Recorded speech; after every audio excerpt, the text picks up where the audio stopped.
Hello everyone, this is General Hand Grenade. Welcome to my war room in Prince George, British Columbia.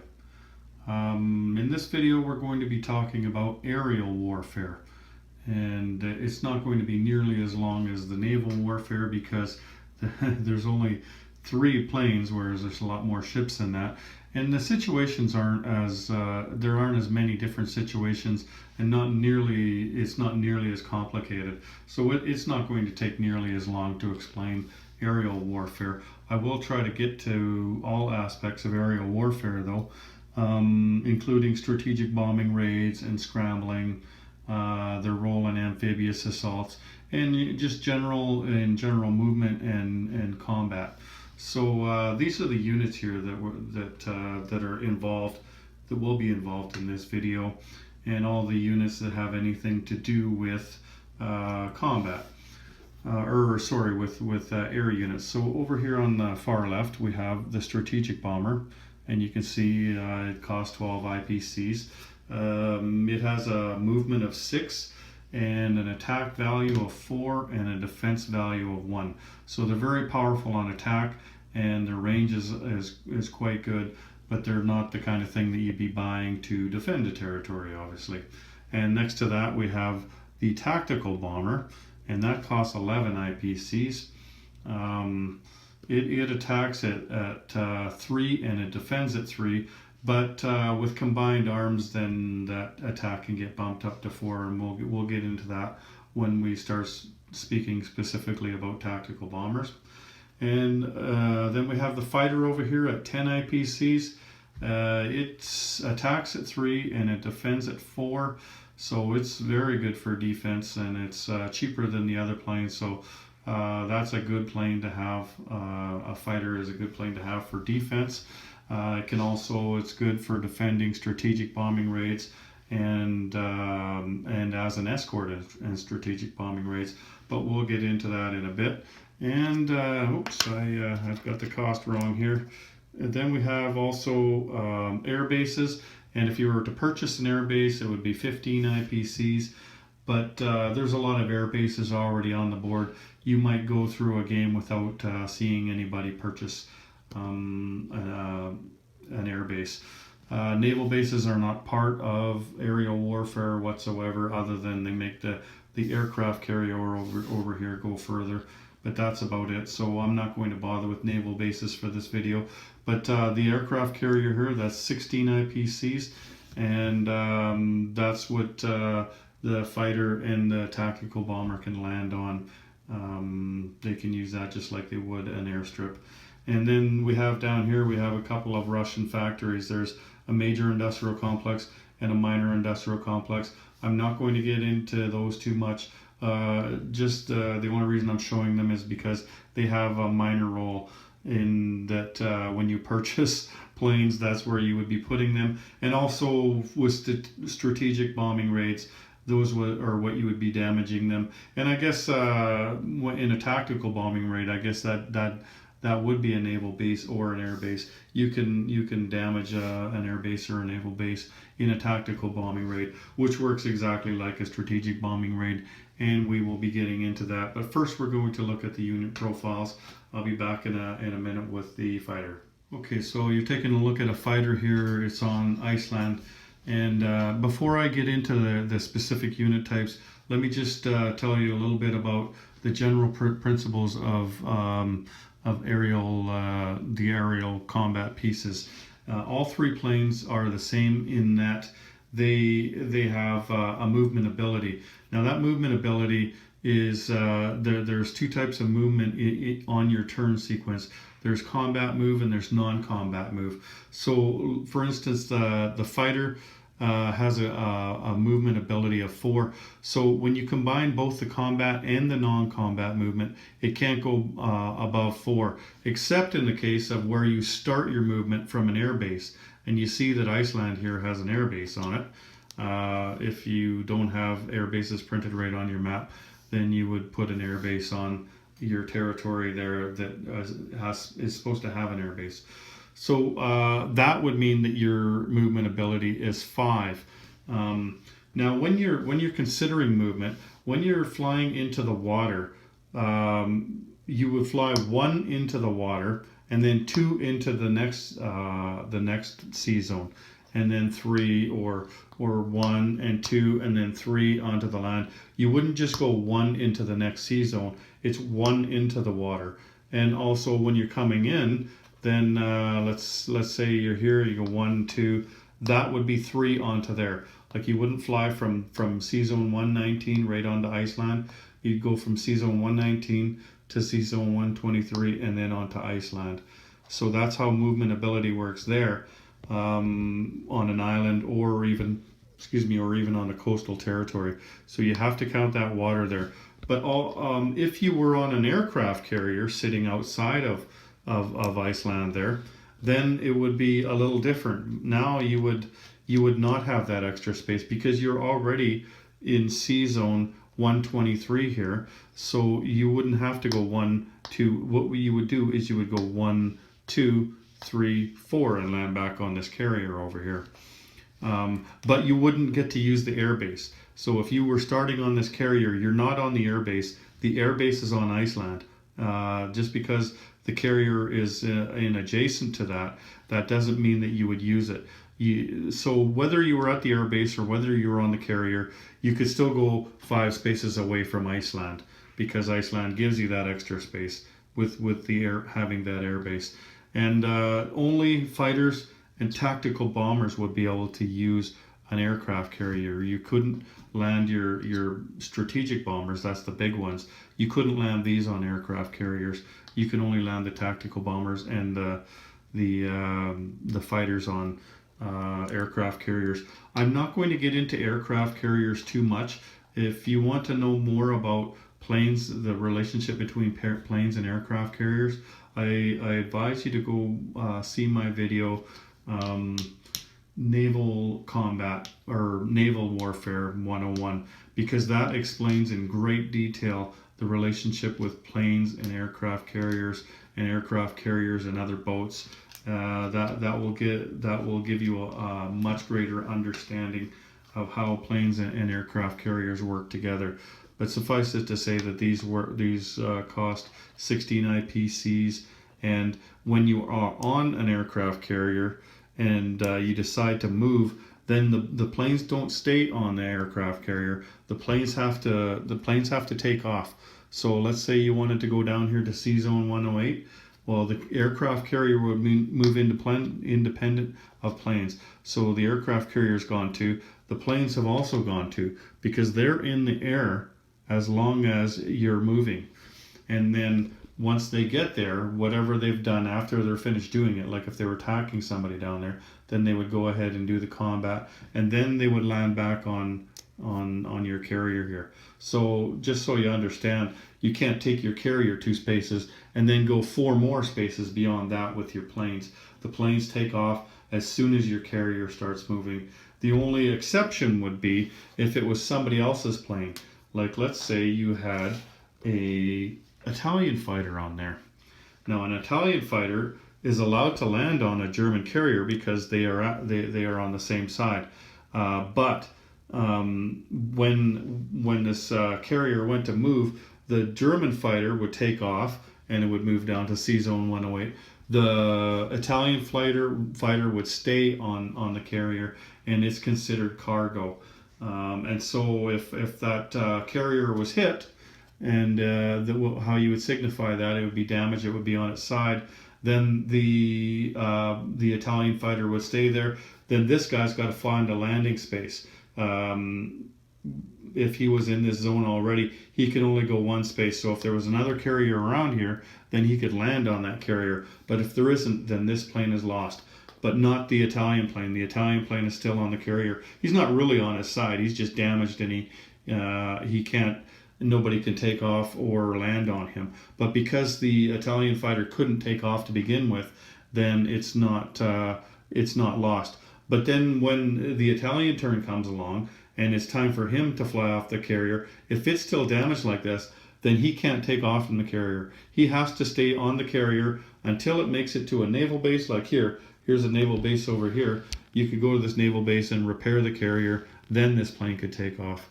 So that's a small snippet of of the relationship between planes and carriers. But like I said, if you wanted to know more about that, then go see my naval warfare video that explains it in excruciatingly great detail. Believe me, that video is 2.5 hours long, and it'll tell you everything you need to know about carriers and other boats for that matter.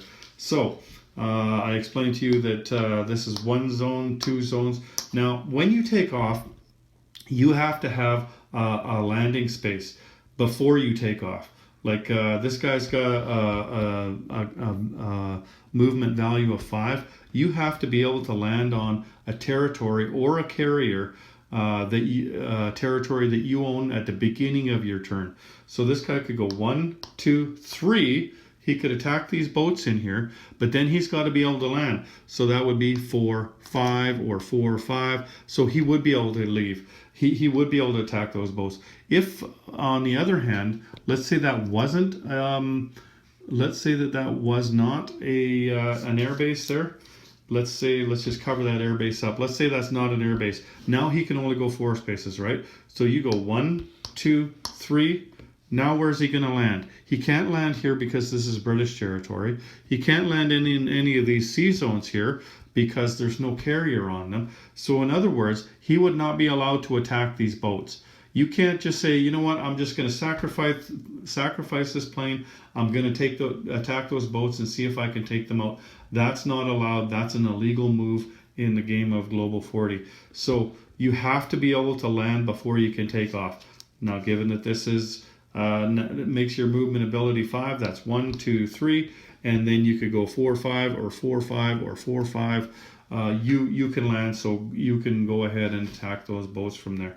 But that goes for fighters, tactical bombers, and strategic bombers. You're not allowed to fly anywhere that you can't land.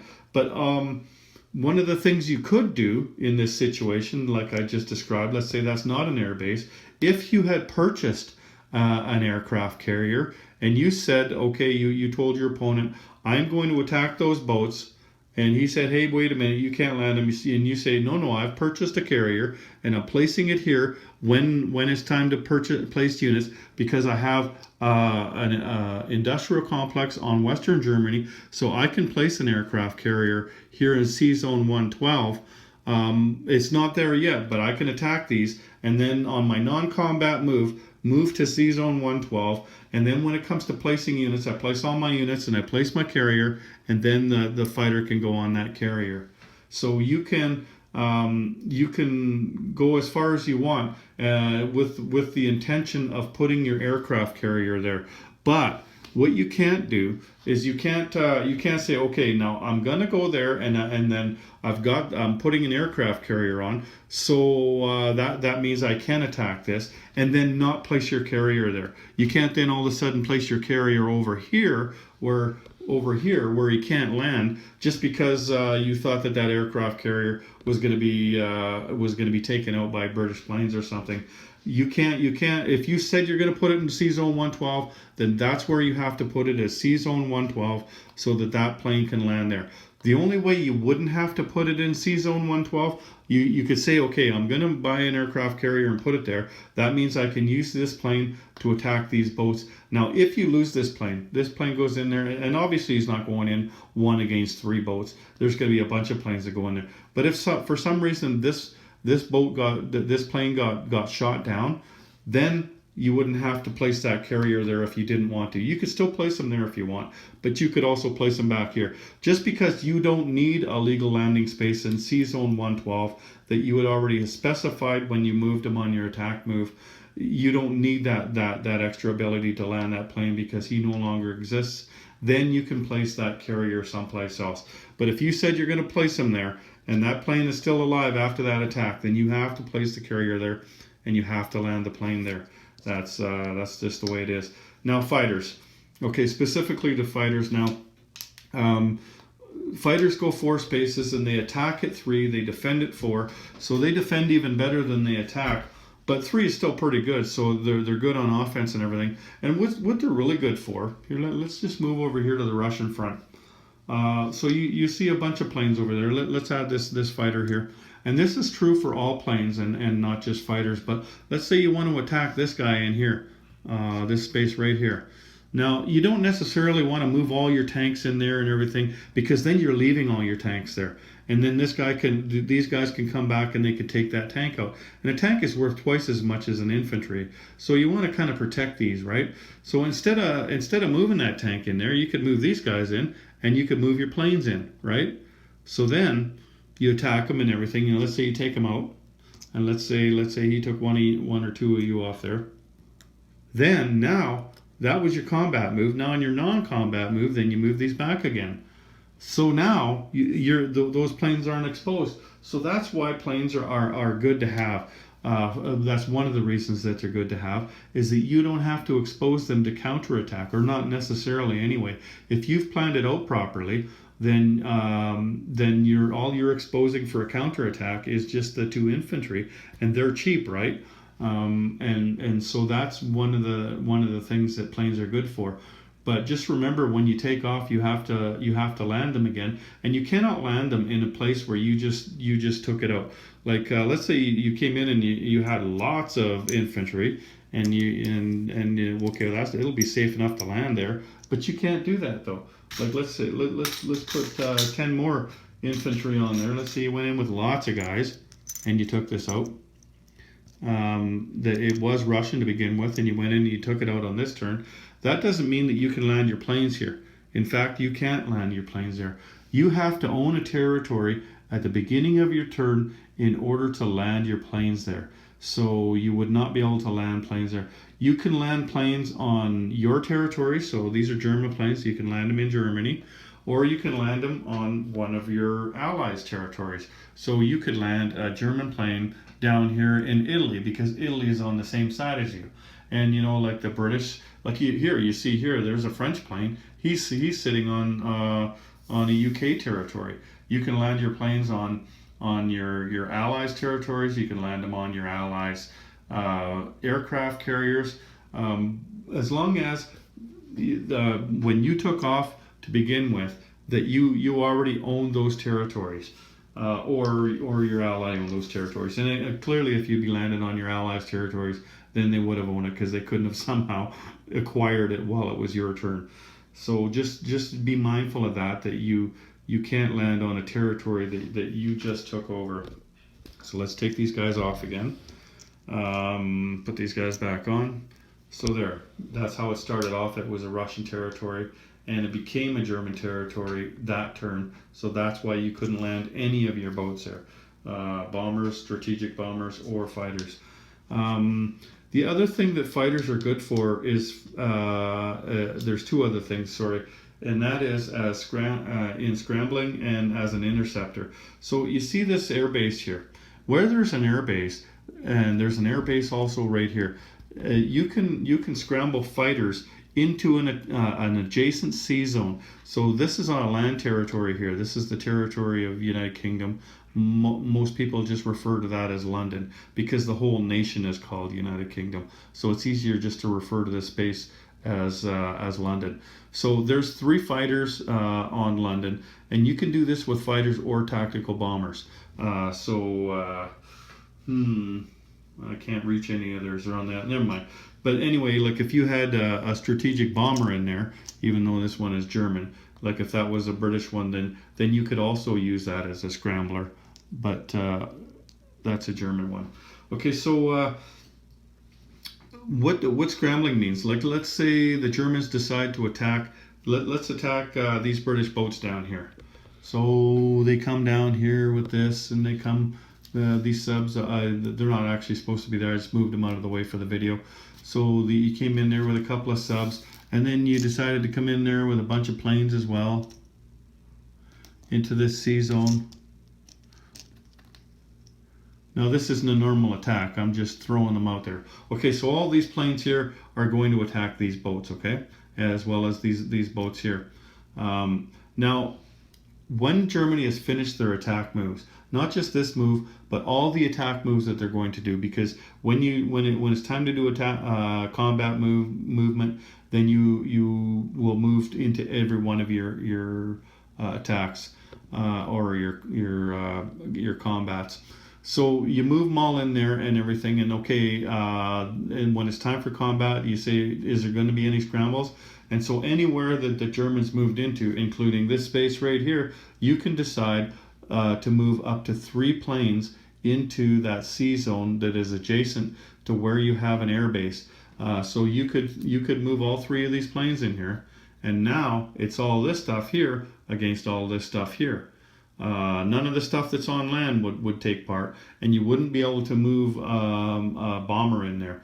Just a strategic bomber or fighters, and that's what scrambling is. Now in this attack here, well, you see these are chips underneath these planes here. That's actually six planes and 3 boats.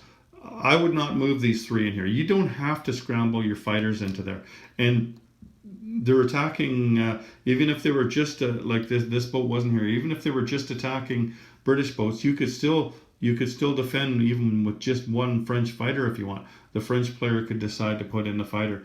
You can scramble into any sea zone that's being attacked, regardless of whether it's your units being attacked or not.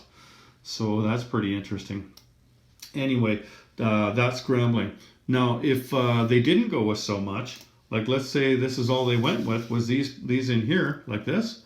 Well, yeah, then I'm gonna scramble. I'm gonna put all 3 of these in here, and I'm gonna take shots at these guys. So you have to be mindful of that when you're going to attack boats.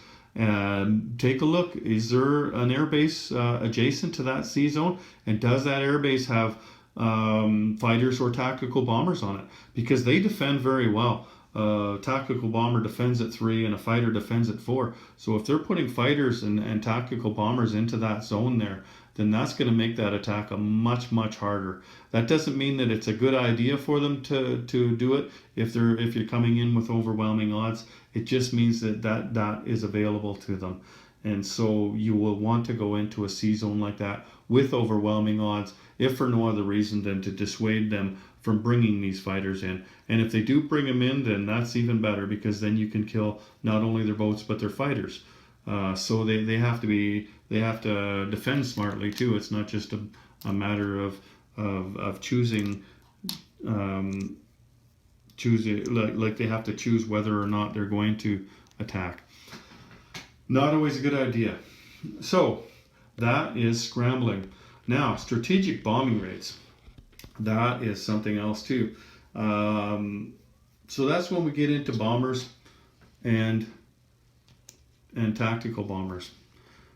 So we have fighters. Now fighters can be interceptors or they can be escorts. Now an escort escorts a bomber into a zone with a factory or an air base or a naval base. He escorts them in there to provide protection for this bomber. You could attack more than one thing. You could attack this guy against the factory. Then you could use this guy, attack the air base with this guy, and this guy could this fighter here could be providing cover for both of them. So let's put a bunch of these in here and show how that would work.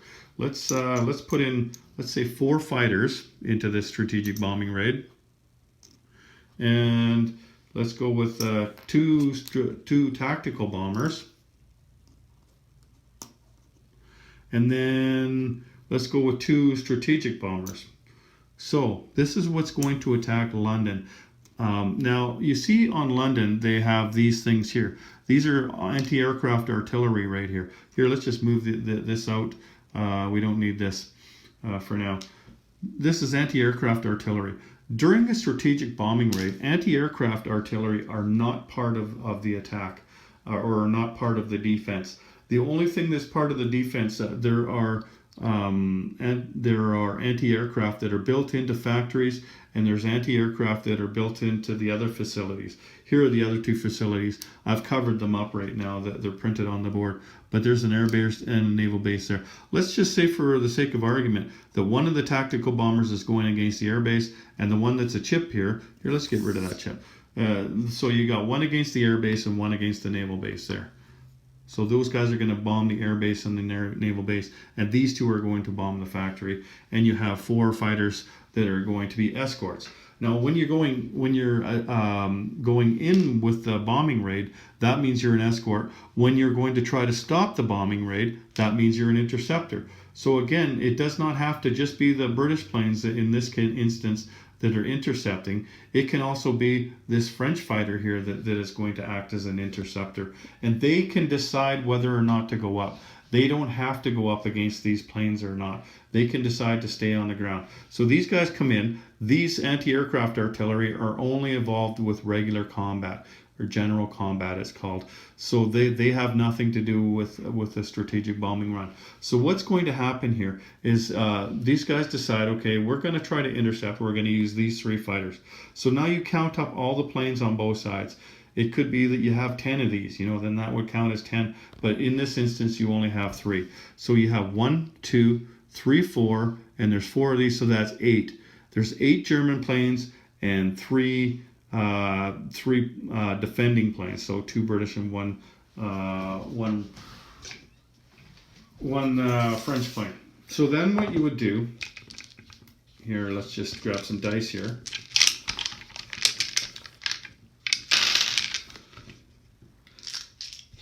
So we have 8. Now even the bombers take part in this, because remember, bombers, they had guns, like machine guns stuck to the front, the back, the sides, the top, the bottom. So there's 8 of them. 2, 4, 6 here. Let's just grab 2 of these dice here. So there's 8 dice, and everybody rolls at 1 or try to hit with a 1. So there we go, and you can see that there was no hits for those German planes that are coming in. So now we have 2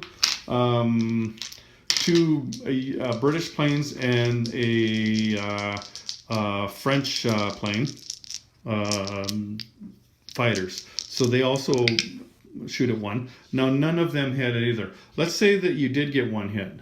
Let's just put it. Okay, let's say you did get 1 hit. Now, in this case, the German would have to lose 1 plane.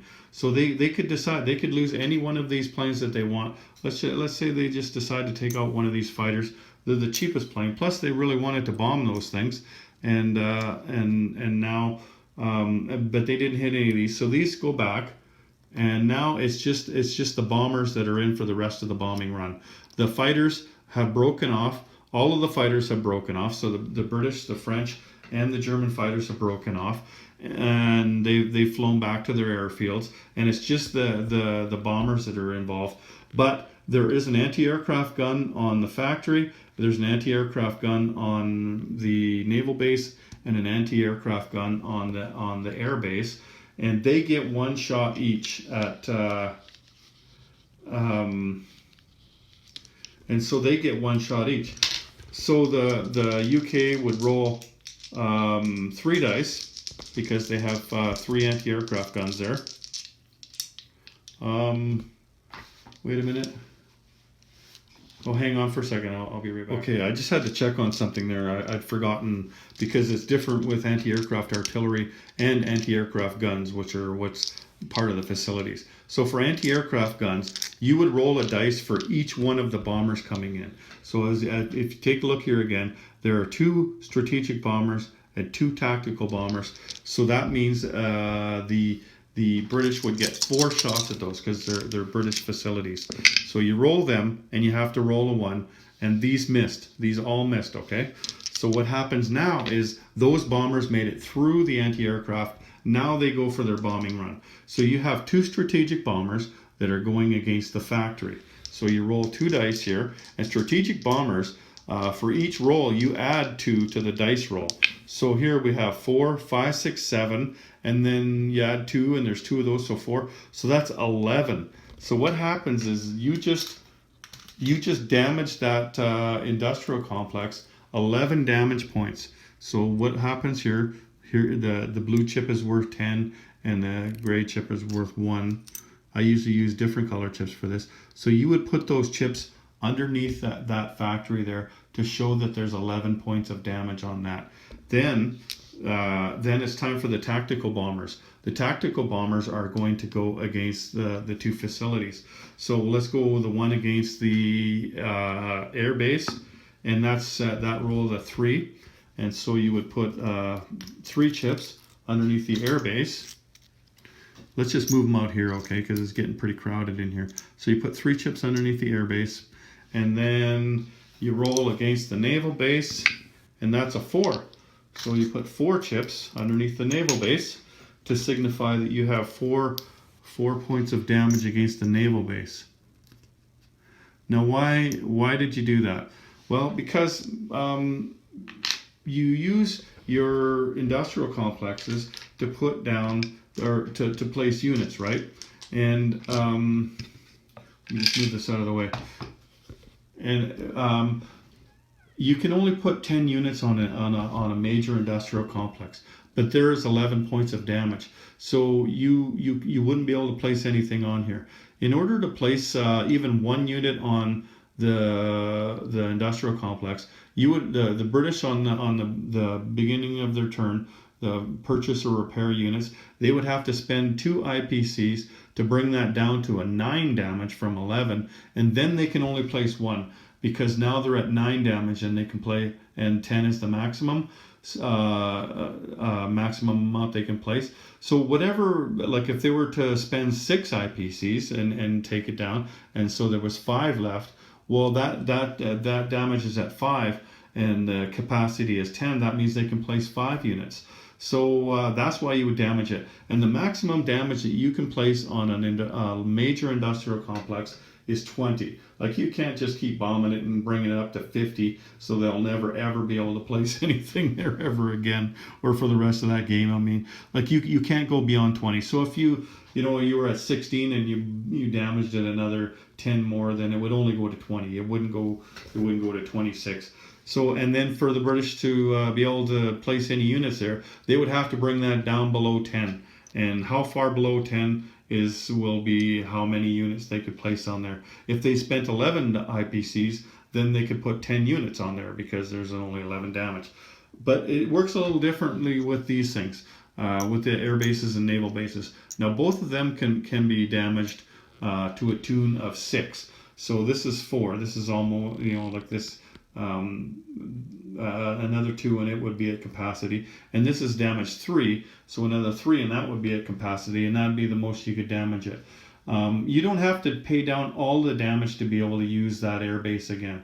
You have to bring the damage to an air base or a naval base down to 2, so you'd have to spend 2 IPCs for this one at the purchase and repair units phase.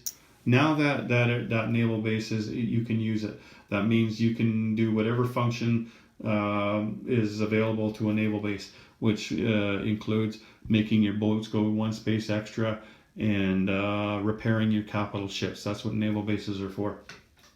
Now this one here, you would have to spend 1 to get it down on the purchase and repair units phase.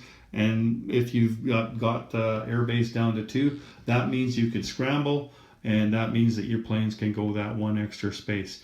Now, if it still had 3, then I showed you how to scramble earlier. That means that these planes could not scramble because your air base is damaged. It's the same as not even having an air base. But bringing it down to 2, that means you can scramble again because your air base is operational. And the same with moving extra spaces. Right now, with this at 2, either one of these fighters could go 5 spaces. But if it was damaged at 3, then that fighter could only go 4 spaces. So is that clear to you? I hope so, because that was a long-winded explanation. Anyway, so that is a strategic bombing raid. There's one other thing.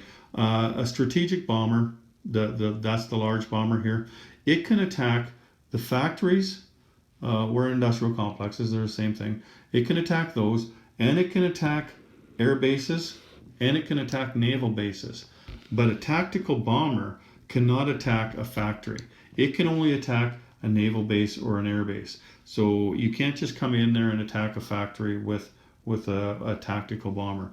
It has to be a strategic bomber in order to attack an industrial complex. What else? There was one more thing. Let me just think for a second here. I told you that these are +2 on their dice, and these are not. These are just at face value. Yeah, I think that's it. Okay, so that's bombing raids and scrambling, and I told you about the fighters. They can do they can be escorts and they can be interceptors. Now, to tactical bombers, they're the ones that cost 11. They can scramble, but they can't be interceptors or escorts. So you can't use the tactical bomber to escort a strategic bomber into a bombing run or into a strategic bombing raid. That you can only use the fighter for that. And also, if you had a British or tactical bomber, you couldn't send that up to be an interceptor either. It has to be a fighter in that regard. But what good are tactical bombers then?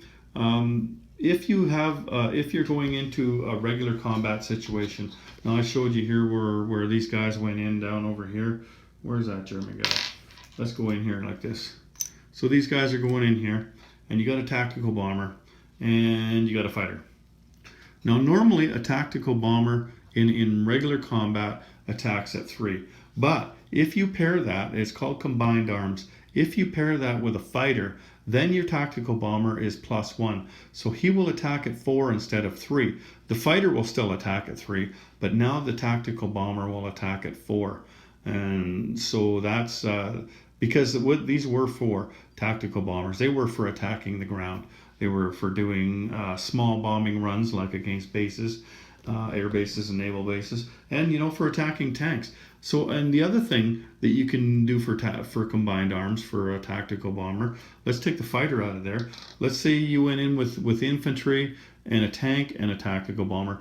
With combined arms, you can also pair a tactical bomber with a tank. So that will also make this +1. So a tactical bomber, the tank would attack at 3, and the tactical bomber would attack at 4 instead of 3. So that's pretty handy. And there's nothing that combines arms with a strategic bomber, but a strategic bomber can still go in there. So he will attack at 4 no matter what. He's going to attack at 4. There's nothing that's going to lower or raise his ability to fire. And their movement is 6, so they can go further. So let's go back to the beginning here. Remember where we had the fighter that left from an air base on Iceland there, and he could go 5. Well, this can go 7 now because his normal ability is 6. So that's 1, 2, 3, 4, 5, 6, 7. So these guys can go a lot further. They're not very good on defense. They only have 1 on the defense. That's like even an infantry fights better than a strategic bomber on defense. So they're not very. That's not what you would be buying them for. You would be buying them for strategic bombing raids. They're good for fighting in naval battles. Not because they obviously wouldn't be attacked in a naval battle, but they would be attacking in a naval battle. So as an attacker, they attack at 4. And that's really good. I mean, that's as good as a battleship, right? And it's a lot cheaper than a battleship. So they are good for naval warfare. Plus, they can extend out in the water. With their range, they can go 3 spaces out into the water and then 3 spaces back and land on the same place. Whereas a fighter would only be able to go 2 spaces out and 2 spaces back because of their limited range. So let me just pause this for another second. I gotta take it. There we go. My throat was getting hoarse. I needed a drink of water. Okay, so there's only a couple more things to go through. And one has to do with combined arms again. Like I showed you the combined arms with the tactical bomber. Now you can combine arms with any type of plane, whether that be a strategic bomber or a tactical bomber or a fighter. You can pair those with destroyers. So here's an American destroyer here. Let's find, here we go. We'll just grab one of these. It's a Japanese sub. So normally a plane cannot see a sub. There's no way that a plane can attack a sub, or there's no way that a sub can attack a plane unless there's a destroyer there, and it's got to be your destroyer. It can't just be that there's, it can't be that there's an Anzac destroyer just happen to be in that zone. That doesn't work. It has to be your destroyer if you're going to combine arms. So any type of plane, whether that's a fighter, a tactical bomber, or a strategic bomber, can now attack this sub because there's a destroyer in the zone with the submarine. Without the destroyer, you wouldn't be able to see him. But the destroyer, they have sonar, so they can detect where the sub is. Then they can just radio up to the plane, and the plane can go over to where they told them it was, and they can go over there and they can start dropping bombs or firing off their machine guns or whatever the hell they're going to do, right? But that's the other thing to do with combined arms. Okay, so there's one more thing that we have to talk about when it comes to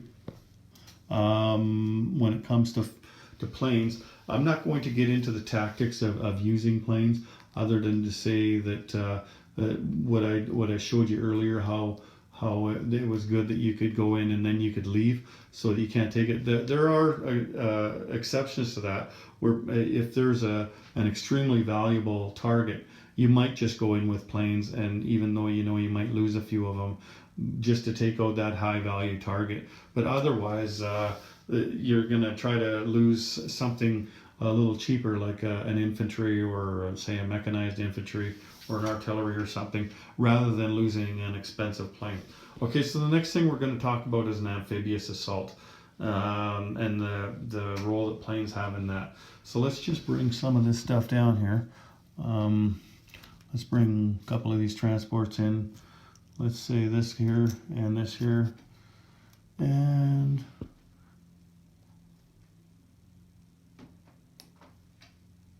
let's bring this down. Okay, so let's say all of these things come down here, and what they want to do is they want to take out the Philippines. Now, I showed you in my naval warfare video all about attacking, doing amphibious assaults, and how you have to take out the boats first, and then you can assault the land. So I'm not going to go into it too much. But when it comes to planes, what you have to know is that you have to specify, are these planes going to attack these boats here, these two American boats, or are they going to attack the land where you've got a plane and two infantry here? So you have to divvy them up. Now you can take all four on the land, or you can take all four against the boats, or you can take two against the land and two against the boats. So let's do that. We go in here, we take two against the land, and these two planes, we'll just declare these two planes are against these two boats. And then once these two boats are taken out by this, and there's this as well, then the transports are going to come in and they're going to drop these on the land. So then the fight on the land is going to be three infantry and an artillery and a tactical bomber and a fighter. And now remember, we have combined arms because we have a tactical bomber and a fighter. Oops. So that means we're going to have we have combined arms as well with the artillery. So one dude is going to combine with the artillery. So two dudes aren't combined. So that's 2 at 1, 2 at 2, 1 at 3, and 1 at 4. That's what we will be attacking the land with, and they will be defending it 2 at 2 and 1 at 4.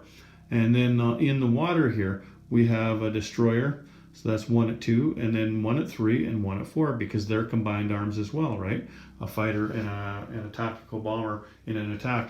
And you know what? If I was going to do that, I'd probably take a battleship down here as well, just to make it overwhelming odds. And also, if you've seen that video of mine earlier, or if you know the rules, then you know that you can damage a battleship. So let's say the destroyer got one hit while you were doing that. Well, you don't really lose a boat. You just have to tip that boat on its side, right? And so that's why I would bring that battleship in there. But what my point of showing you an amphibious assault is that you can't just bring your planes in there and say, okay, they're attacking everything here. They don't do that. You have to decide whether your planes that you're taking in there are going to attack the boats, or they're going to attack the land. They can't attack the boats and then take the boats out and then say, well, they're already there, and then attack the land. They have to do one or the other. They can't do both, because these are two separate territories. There's a sea zone here and there's a territory here. So they can't attack, just like on the land, they can't attack two different territories on the same turn. Well, there's two different territories there, so you can't do that. So that's an amphibious assault right there. An example of that. And I do believe, I think that's all I can show you on aerial warfare, because I don't want to get too far into the tactics. It's not nearly as intricate as the naval warfare. And when I showed you the naval warfare, I mean, there's zones and everything that and seas and like just areas of the map that are very distinct, and sea zones that are not cut into squares and everything. And so that's a lot more complicated. With aerial warfare, the main thing that you need to know is that they can go anywhere. They can go in the land, they can go on the water. They can do like they're unlike a ground unit. A ground unit stays on the land, and a boat stays in the water. But a plane, whether it's a fighter, a bomber, or a tactical bomber, they go on the land and the water. So they're very valuable in this game. What else? Oh, there is one more thing, and I did show you in an earlier video that I made today, but it should be part of this video as well. And that is that planes cannot fly over neutral territories. It doesn't matter if it's a friendly neutral or an unfriendly neutral or a strict neutral. You cannot fly a plane over a neutral territory ever. You can't do that. Now, if you were to take this out first, like let's say you own that at the beginning of your turn, now you can fly over that territory. And it doesn't matter if it's you that took it out or if it's the enemy that took it out. Like if these two things belong to Germany, then you could fly over them. Even though they started out as neutral territories, Germany took them both out. You can fly over them now because they're not neutral territories. But while they are neutral, whether, like I said, whether they're friendly, unfriendly, or strict neutral, you cannot fly over any neutral territories. You have to fly around them. So in this case here, you would fly into the water 1, 2, 3, and then up to here if that's where you were going 4. Or you could fly 1, 2, 3, 4. I guess you wouldn't be able to fly there because you can't go that far. But anyway, my point is that you can't fly over them. Also, the other thing you can't fly over, and they look like neutral territories. You see this here? This is the Himalayas, the Himalayan mountains. You can't fly over the Himalayas. So you couldn't go from here to here. You would have to go around. And here's another one over here. This is the Sahara Desert. Now the Sahara Desert is actually a lot bigger than that. They just, they're trying to fit it on the map. So if this plane was here, or if this plane was here, let's say, you wouldn't be able to just fly over top 1, 2 up into this territory. That doesn't work. You can't fly over the desert. You would have to fly 1, 2, 3, 4. So given the rules of flight, that means you wouldn't be able to use that plane to attack that, because that plane can only go 4 spaces, and that takes up all your movement. You have to be able to save one movement spot so that you can go, like if you started from here, you could go 1, 2, 3, and then 4 and land in Alexandria. That would be all right. But because you started in French Equatorial Africa, you couldn't go 1, 2, 3, 4, because that's all your movement space. If you had an air base in French Equatorial Africa, then you would have been able to do it because the movement would have been 5. But because the movement is always only 4, you can't go there, and you can't take a shortcut through the desert. That's just not allowed. Nothing can cross over here. No land units and no air units. It's kind of like a pylon. You have to go around it. So anyway, that's the no-fly zones for you, is the impassable territories. And there's 2 of them. Actually, there's 3 of them on the game. I showed you those 2, and there's a tiny one up here. Right there. You see that little one in there? You can't fly over top of that either. That's a impassable zone. It's hard to read it. I don't know if you can read it. I can barely read it, and I'm standing right here, not even looking through a camera. So you can't fly over that zone either. So no flying over neutrals and no flying over impassable zones. And that is about it. That's strategic bombing, and that is scrambling and aircraft carriers. If you want to know more about aircraft carriers, like I go right in depth with those, showing you what kind of planes you should put on an aircraft carrier depending on the situation and stuff, then just go see my video on Naval Warfare 101. That'll explain a lot more about using your planes in the water. So anyway, thanks for joining me for this video. I'm going to make more videos for this series. This is like a how-to series on how to play the game, and eventually I hope to get through the whole rule book. But I'm going to go, I didn't start at the beginning. I kind of started at the end or in the middle or did whatever. I'm just going to go back and forth and do the video that I feel like doing today, kind of thing. So that is the Aerial Warfare 101. Take care, everyone. General Hand Grenade out.